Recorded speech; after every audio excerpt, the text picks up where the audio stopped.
Bonjour à toutes et tous. Alors aujourd'hui, on va lancer une nouvelle série de vidéos, un nouveau bricolage, une nouvelle, disons, ouais, GRG sur une grande révision générale sur une locomotive. Et vous voyez arriver la couleur, c'est du pas jeune. C'est une machine Lilliput qui a un certain âge, disons, c'est-à-dire qu'on a à peu près le même âge, elle et moi. Moi je suis de 69, elle est de 68. Donc ça vous permet de faire le calcul. Euh, il s'agit de la 230 qui a été faite par Lilliput dans la livrée PO Midi. Alors, on y va, on déballe. Je l'ai acheté ça d'occasion chez un marchand hollandais il y a quelques temps déjà. Et voilà la bête. Alors, c'est une 230 ex-prussienne. Elle est connue aussi sous l'appellation P8 dans les chemins de fer germaniques. C'est lourd, c'est lourd. Ça fait, alors ça a un peu son âge, hein, la gravure n'est pas des plus fines. Encore que le tender est pas moche, hein, les lignes de rivet sont joliment reproduites.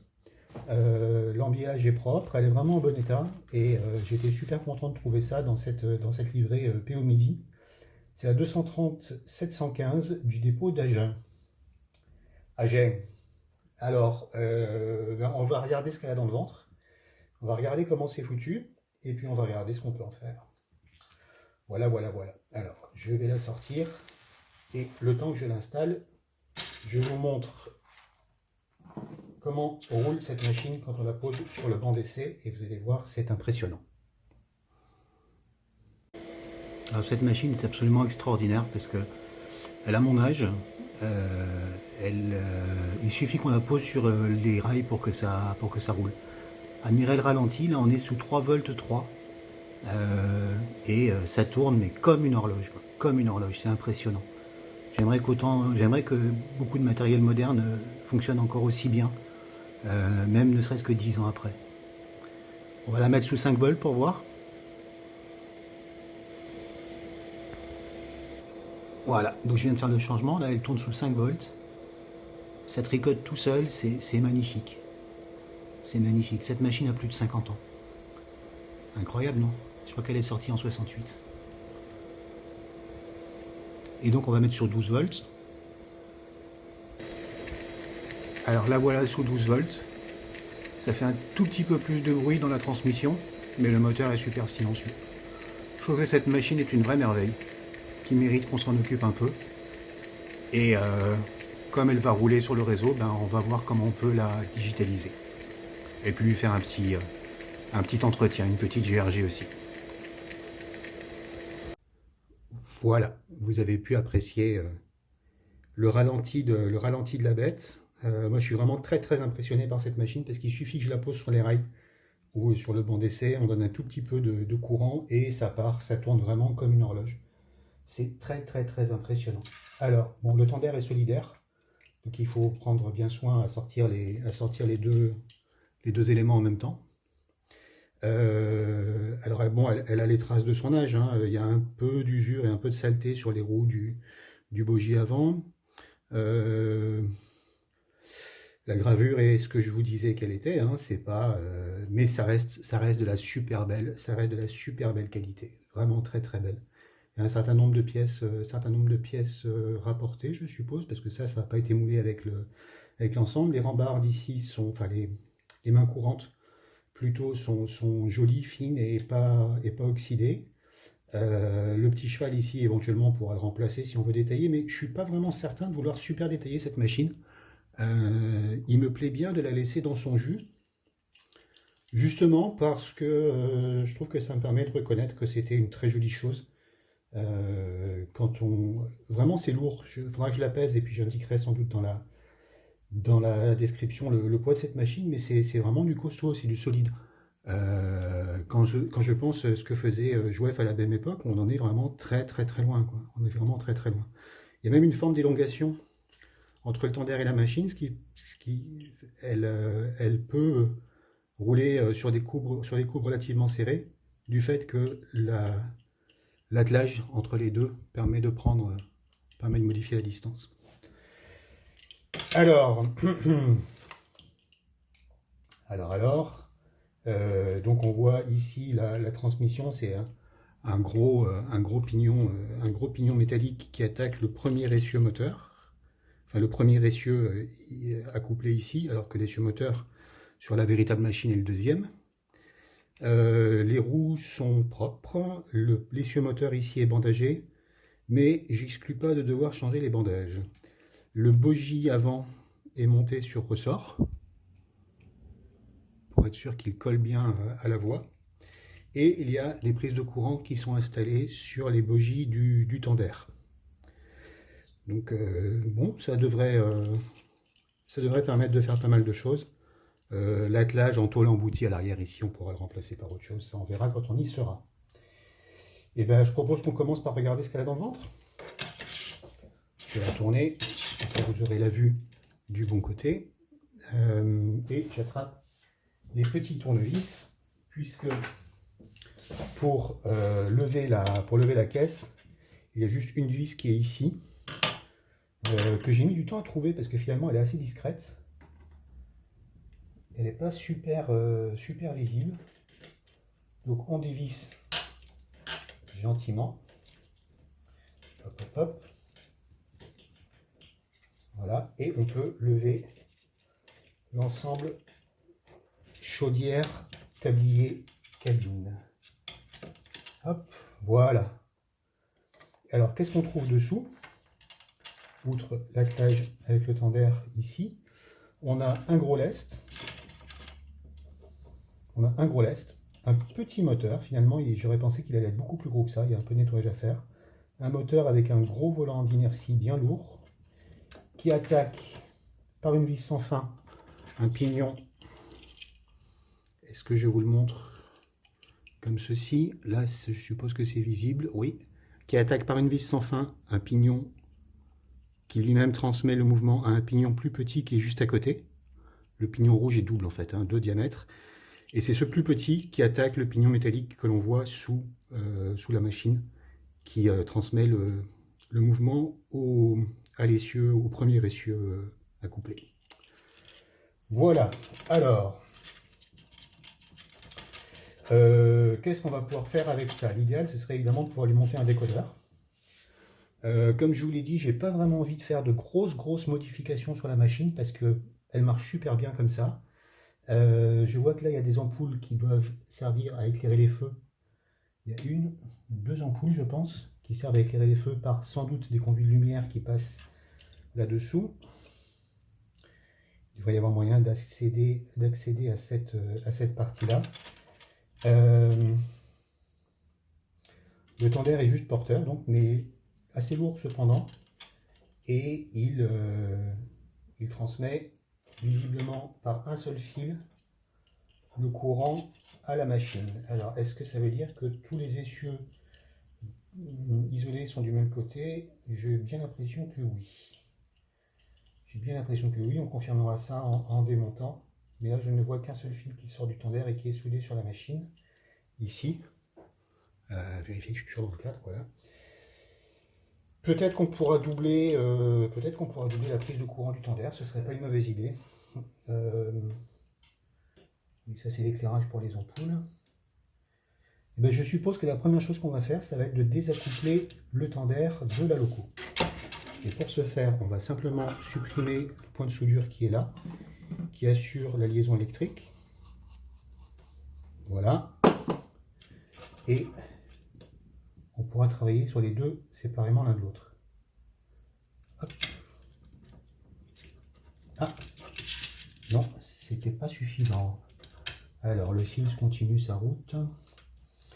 Eh bien. Ce qui est amusant, c'est que cette borne sur laquelle était pris le fil est reliée au châssis.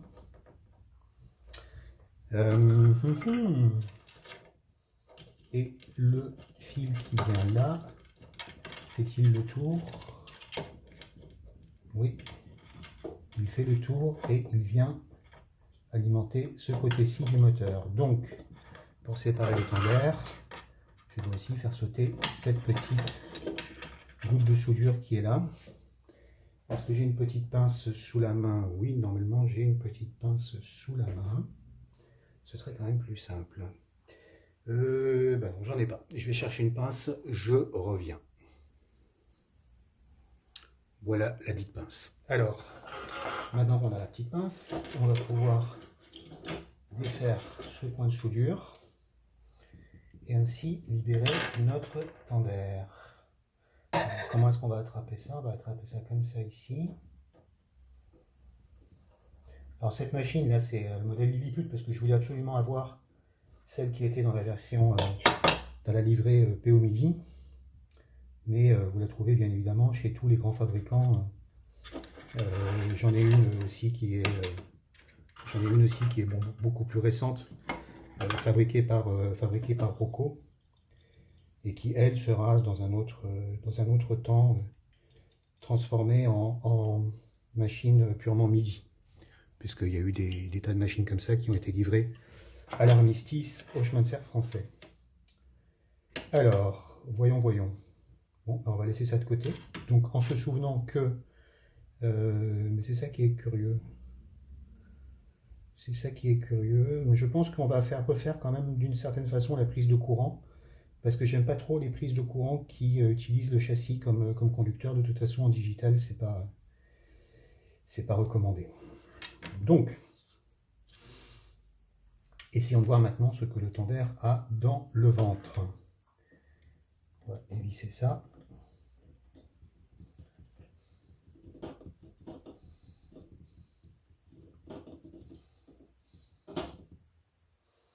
Le fil ne vient pas avec. Intéressant.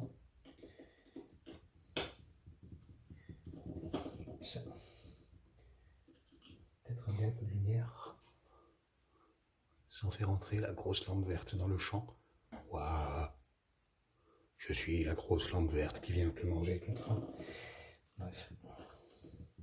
Oh, on peut déconner. Hein. Prenez pas cet air exaspéré. Tiens. Alors, c'est intéressant. C'est intéressant parce que j'aurais pensé qu'il y aurait au moins quelque chose qui descendrait. Ce qui veut dire que c'est les vis qui prennent le courant sur la platine, sur la petite languette qui est là, et qui le transmettent à... on va savoir... On va virer cet attelage ici, qui de toute façon, je pense, ne retournera pas à sa place, parce que on installera sans doute un truc à élongation plus moderne. Est-ce que ça nous suffit à désolidariser la caisse du châssis? Non. Alors, la caisse et le châssis sont bien deux pièces différentes, comme on peut le voir ici. Et est-ce que ce serait clipsé? Oui, je pense que oui. Je pense que oui, vu qu'ici il y a le moyen de passer un petit jour.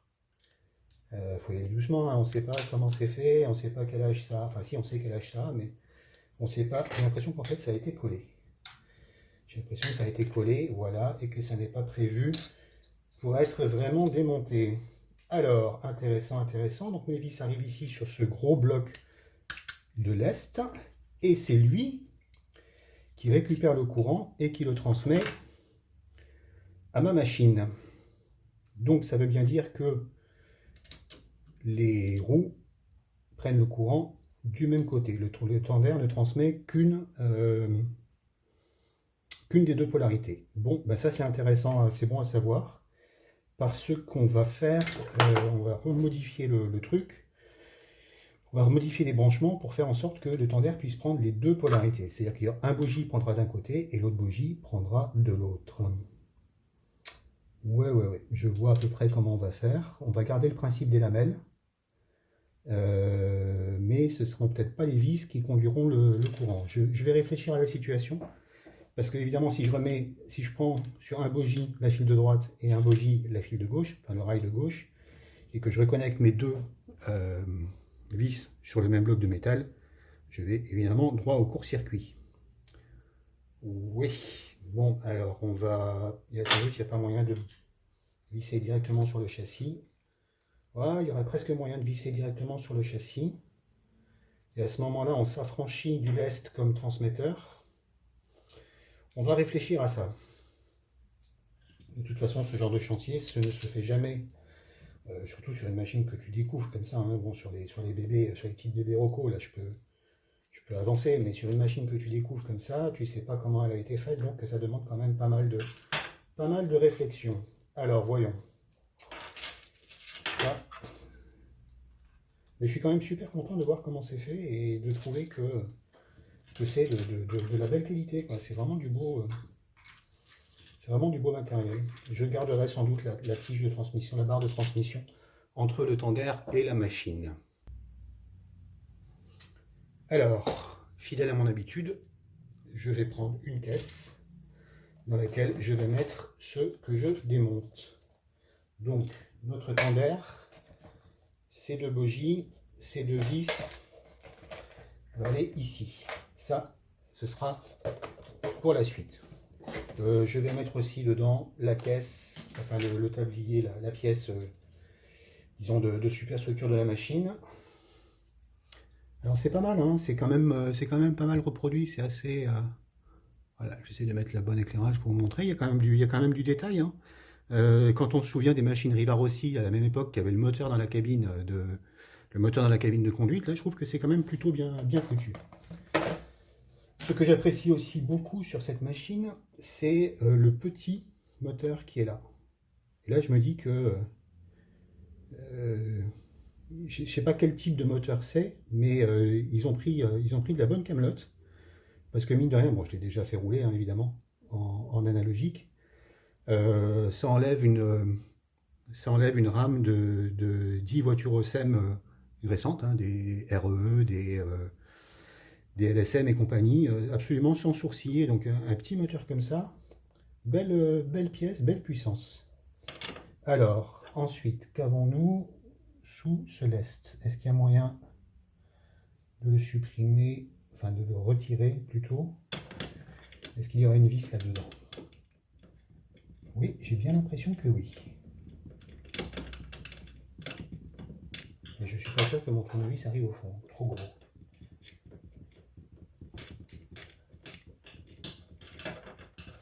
C'est très incertain.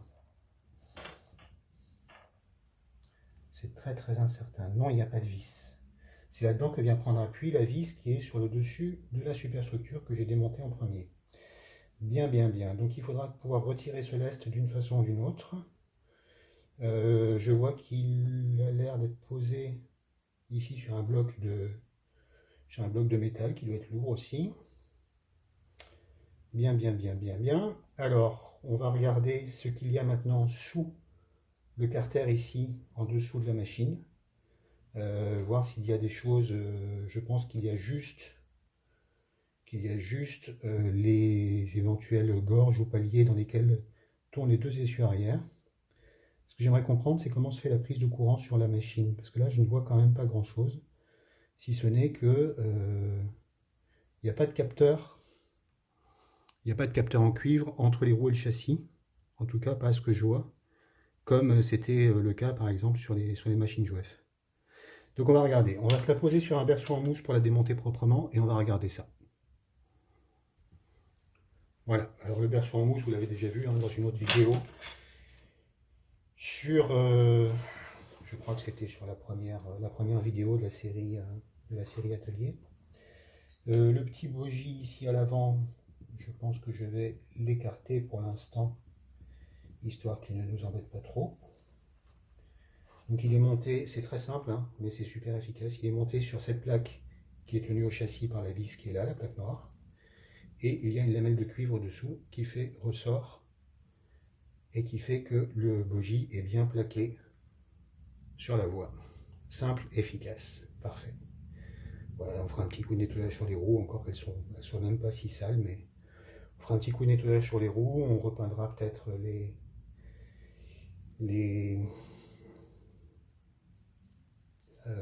je trouve plus le mot, les faces ici en noir, vu que ça avait été le cas précédemment, apparemment il y a des traces de peinture. On fera peut-être ça par la suite. Je remets, comme à mon habitude, ma vis à sa place, pour ne pas la perdre. C'est une bonne pratique, hein, quand vous avez des vis comme ça, vous les remettez dans leur logement et vous ne ne les dévisser que pour poser ce qu'elles sont censées tenir. Voilà, ça c'est fait. Alors maintenant, j'ai deux vis ici et là, une petite que je vais sortir avec le petit tournevis et une grosse que je vais sortir avec le gros tournevis. Voilà, hop, hop, hop.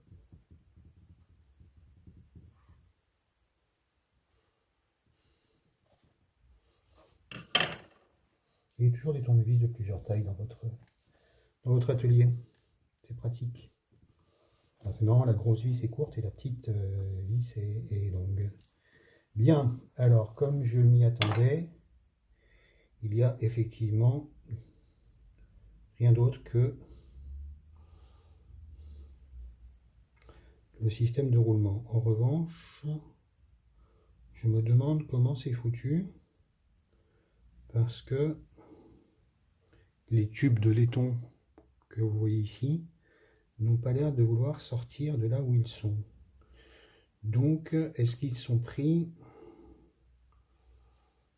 Bon, en même temps, si ça, tant que ça marche, hein, on n'a pas besoin on n'a pas forcément besoin de vérifier, c'est juste que j'aime bien comprendre comment sont faites les choses. Ok, ok. Alors, les roues sont en métal, hein. Toutes les roues sont entièrement en métal. Les voiles, les rayons, tout ça c'est en métal. Bon, par contre, c'est bien sale. Ouais, il va falloir nettoyer tout ça. Ok, ok, ok. Bon, je continue mon inventaire. Donc je remets mes vis. Oh. Je vais remettre le carter carrément, ça sert à rien de s'embêter. Pour l'instant, j'ai pas vraiment besoin d'aller beaucoup plus loin.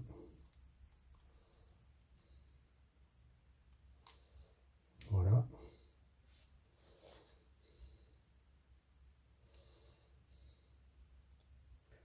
Donc on remet la grosse vis avec le gros tournevis. Il y a un truc qui fait du bruit là. Ah ouais. C'était mon éclairage qui tapait sur le trépied de la vidéo. C'est pas la journée où je suis le plus adroit aujourd'hui.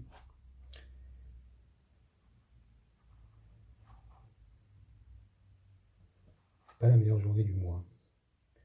On va dire les choses comme ça. Alors, si je pouvais trouver où est le pas de vis en dessous, ce serait bien. Est-ce que je l'aurais mis dans le mauvais sens, le carter? Oui, c'est bien l'impression que j'ai. Voilà.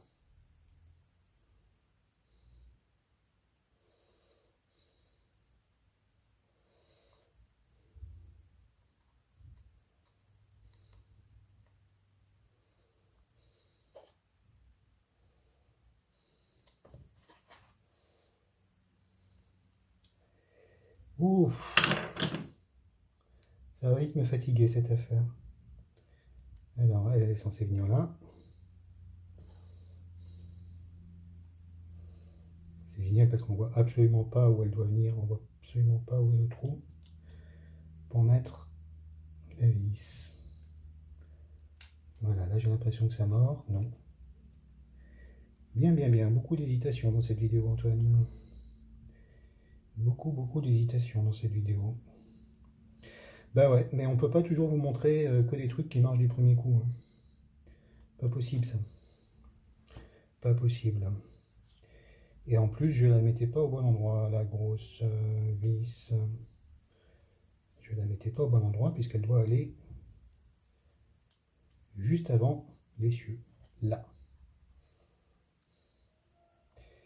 Donc vous m'en voudrez pas, hein, je tâtonne. Comme je l'ai déjà dit dans une autre vidéo, je sais plus laquelle, celle sur la BB300 je crois, on peut pas vous montrer que les trucs qui marchent bien. Parce que sinon, vous pensez que c'est trop facile et quand vous vous y mettez, vous ne comprenez pas pourquoi ça marche pas. C'est un peu le reproche que je fais aux vidéos, enfin tutos, machin, etc. Je pense par exemple à beaucoup de chaînes de menuiserie que je regarde aussi de temps en temps, où vous vous rendez absolument pas compte du temps que les gens prennent à faire les choses. Parce qu'ils ne vous le montrent pas en temps réel. Ils vous montrent un morceau par-ci, un morceau par-là. Et donc, c'est très très très trompeur parce que quand vous vous y attelez derrière, et ben vous vous rendez compte que c'est pas du tout aussi simple que ce que vous avez cru comprendre la première fois. Bon, et bien là du coup je suis perplexe parce que je comprends toujours pas comment se fait ma prise de courant sur les deux roues arrière, sur les deux essuies arrière. Il y a un truc, mais lequel? Est-ce que ce serait que le tender prend le courant d'un côté? Oui, ça doit être ça. Ça semble finalement assez logique. Le tender prend le courant d'un côté.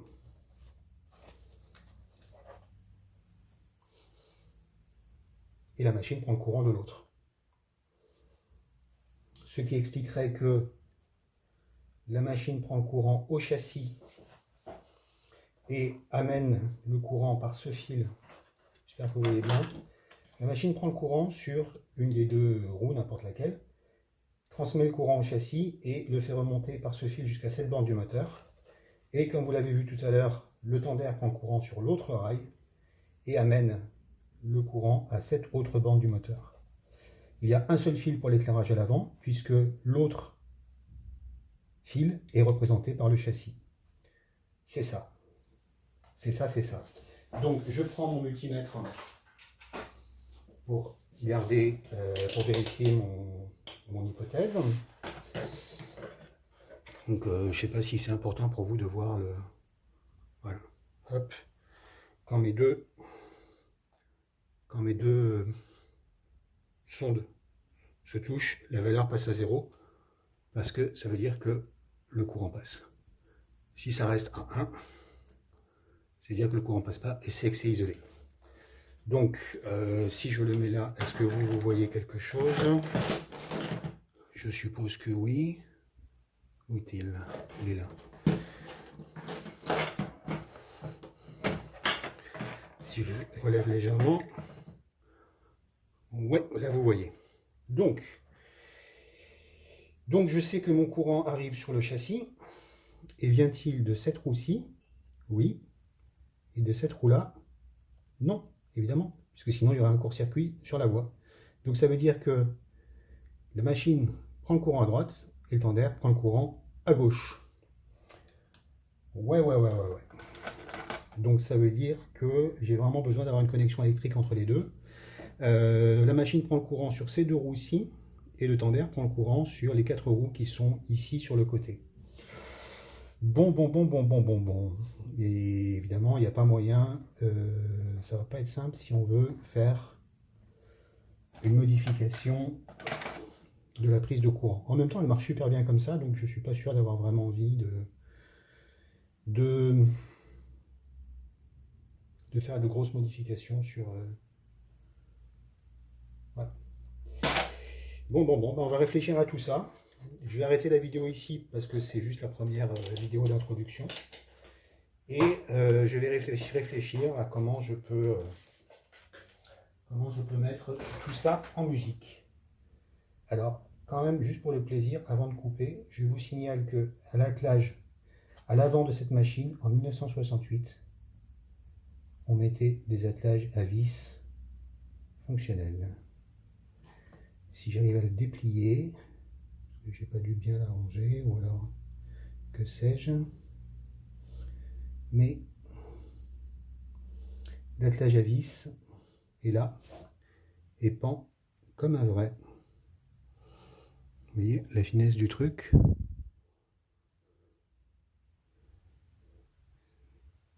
Ça c'est joli ça. Voilà, j'ai coupé le temps de déplier. Et regardez la finesse de ce qui se faisait sur cette bécane là, qui, je vous le rappelle, date de la fin des années 60. C'est quand même du beau. Hein. Voilà. Bon ben à suivre pour le prochain épisode. Salut, à bientôt.